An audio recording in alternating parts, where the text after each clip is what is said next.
Happy Tuesday. Today is the 26th day of October. This is the 22nd episode of season 2 of the Be Your Own Hero show.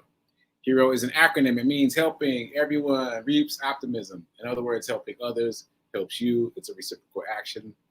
I'm your host. I'm Sekouwrites. I'm a professional creative, motivational speaker, and the creator of what I'm now calling Hero Ministry Gear. Yeah.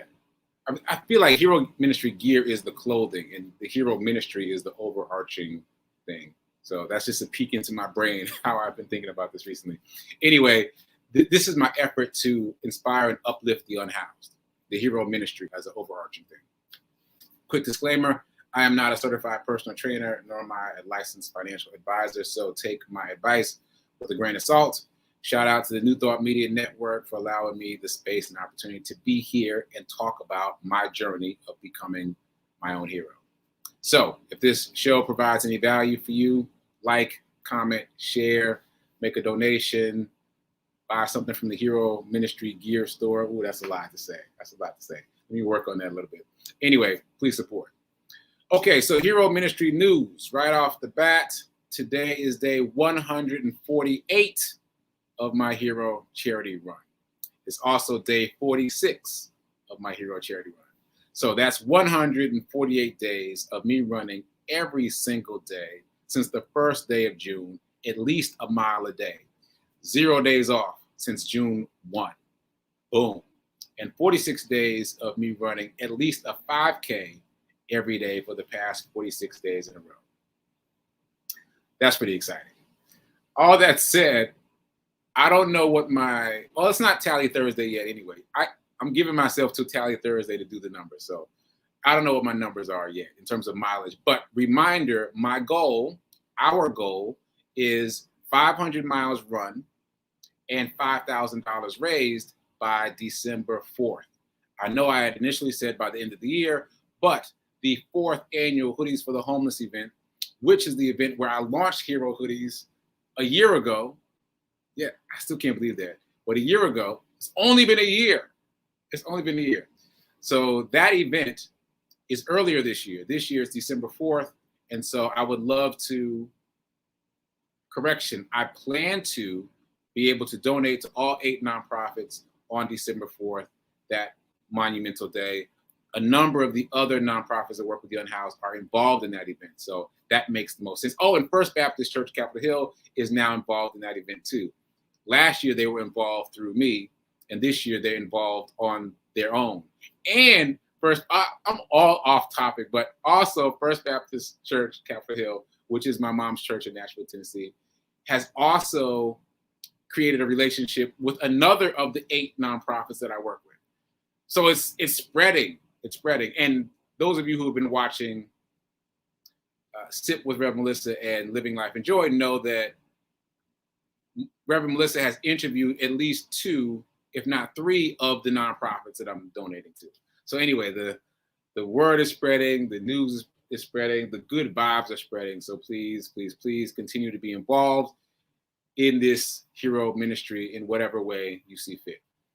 Okay, so all that said, shout out to Nan. I appreciate you, Nan, for spreading the news about the Hero Charity Run. Nan wrote this great post yesterday from her own perspective of me doing this work, which is really cool because you know how it is. When you're in it, when you are the person who's in the middle of it, you think about it differently, you feel about it differently than other people looking at you from the outside.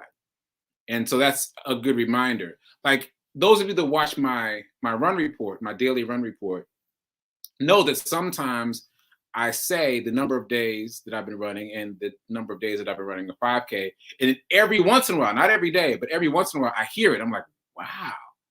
But I say it every day, so it kind of becomes rote and routine. And so sometimes I don't remember how big of a deal it is.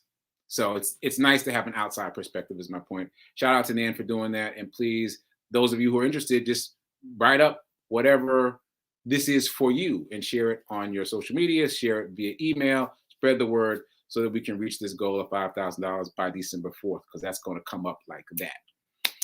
Okay, so as you see, I'm rocking the Hero hoodie today, full circle, because again, this is exactly 1 year from when I launched Hero hoodies. So this is kind of an honorarium of the anniversary. Okay, so let's get into the show. Let's talk about some money a little bit. And I think where I want to go today is back to the ballroom dancer. I've mentioned the ballroom dancer a number of times. I was very excited about him maybe a month ago when I first discovered him. And I said that the title of his campaign, his book, let's say that the title of his book is how I made $2 million in 18 months. That's not quite right, but that's what he did. He made $2 million in 18 months. Okay, so I've been reading the book and now I want to provide some extra intel. So what he means is that's a sensationalist title and it got my attention. I'm sure it got yours, but that's not the deal. The deal is he spent 5 years of trial and error trying to learn the stock market. And then after 5 years of doing the work, he was able to make $2 million in 2 more years. That's the deal. The deal is there's no shortcut. The deal is there is no end around. You got to do the work. No matter what it is we're talking about, you got to do the work. So in his case, oh, where's my phone? I wanted to read a quote from this chapter that I'm reading. But anyway, in his case, he studied a different aspect of the stock market every year for 5 years. And then once he did that, he felt confident enough to create his own theories about how to move for the next 2 years. And the next 2 years are what created his wealth. So again, there's no shortcuts. And here's the quote. My Canadian period taught me not to gamble. That was year 1. My fundamentalist period taught me about earning trends. That's year 2. I'm editing a little bit as I read. My technical period taught me how to interpret price action. And then he reinforced all that by putting them together. So let's just start with the first one. His Canadian period taught him not to gamble. So if you remember his story, he was paid, someone offered to pay him in stock for a ballroom dancing gig. And then he wasn't able to do the gig. So he bought the stock anyway. And the stock made him about $11,000. And he was shocked and he wanted to do more of that. Well, so he kept buying things and he was asking anybody and everybody for stock tips. And he found that anybody and everybody has stock tips. So he started buying the things that these people suggested and losing money. And he discovered, as we're discovering, that that's gambling. The less you know, the more you're gambling. If you're just basing it on what someone else says or what someone else does, you're gambling. And the best thing to do is to not gamble. This reminds me of something that Warren Buffett has said famously. No one wants to get rich slow. Right? We're always looking for the shortcut. There ain't no shortcut. There ain't no shortcut. Right? Every once in a while, someone gets lucky and we pay attention to those stories. But the real story is do the work, plot your course, and know the information, and that's how you get there.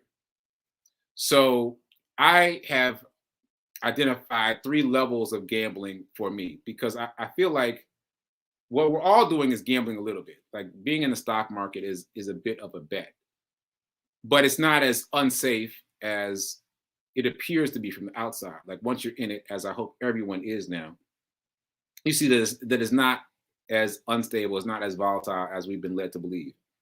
And so I think what's important is for each of us to identify what kind of gambler we are in this space.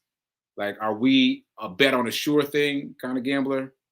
Are we a bet on a sure-ish thing kind of gambler?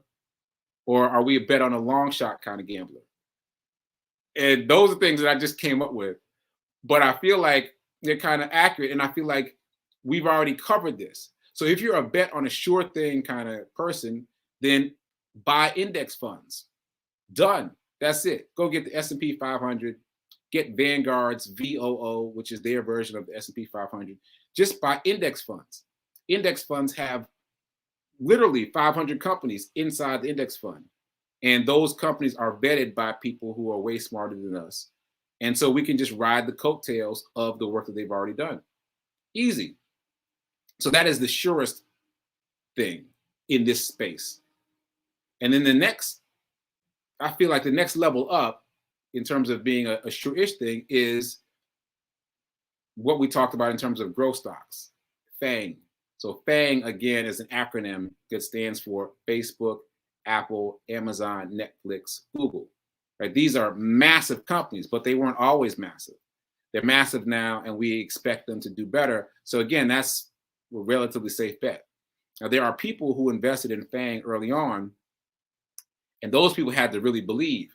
So for example, I think it was Netflix that dropped 80% in like the 4th or 5th year. 80%. Now, you know, most of the people sold when it dropped down to 80%. Most of the people that had that stock sold it because they didn't want to see it go down to zero. But the people who held on probably are millionaires just from that one stock now because it rose so much after that. So I think that's important too. Like, be of the mindset of not trading, not moving stuff around. Be of the mindset of buy it, set it, and forget it. Think of it like a 30-year mortgage on a house. Is get it, hold it. It's going to do well in the long term.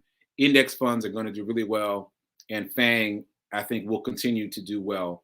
We missed like that upswing, but we would have had to bought it early, held it through all the dips, and then be reaping the rewards now. So for me and for us, I feel like the safer play there is just get into FANG and hold it. Those tech companies, tech-related companies, will continue to do well. And then my next category that I said is, betting on a long shot. Well, there's a lot of categories there. You're kind of just guessing. Right? And so I was exchanging emails with my mom yesterday about Shaq and how Shaq just invested in a water company. And first of all, that's fun that we're exchanging emails about stocks, right? That's not something we've ever talked about before. Oh, and so on that note, all of you that have been watching the show have been noticing stuff about stocks and crypto. I know. I don't even have to ask because of the reticular activating system. That's the way it works. We've been talking about stocks. We've been talking about crypto. And out there in your world, you've been seeing more about stocks. You've been paying more attention to what you hear about stocks and more attention to what you hear about cryptocurrency. And so now that you're paying attention to all that information, you just have to figure out how to filter it. So let me finish the story. So my mom and I emailing about stocks and Shaq and what he's doing. And I found an article that lists pretty much every stock that Shaq is invested in. And I sent that to her. And then this morning on my run download, what I got was I should see if Shaq has an ETF. And as we've talked about, basically an ETF is like a whole aisle of a store because Warren Buffett has an ETF. I don't think it's called an ETF, but you can buy stock in Warren Buffett's company and therefore benefit from Warren Buffett's infinite wisdom. Instead of trying to figure out what Warren Buffett is doing and do that, just go buy his fund. Just go buy it. That's it. And all right, I'm already out of time. So I'm going to cut this short, but identify what kind of gambler you are in this space of the stock market and play to your strengths, right? Don't just guess. Try to take the safest possible route. Okay, so stay tuned for prayer time at 10:15, and then stay tuned for Sit with Rev Melissa at 10:30. Keep doing. Be a hero. Be your own hero. And remember that right now, is better than perfect. Later.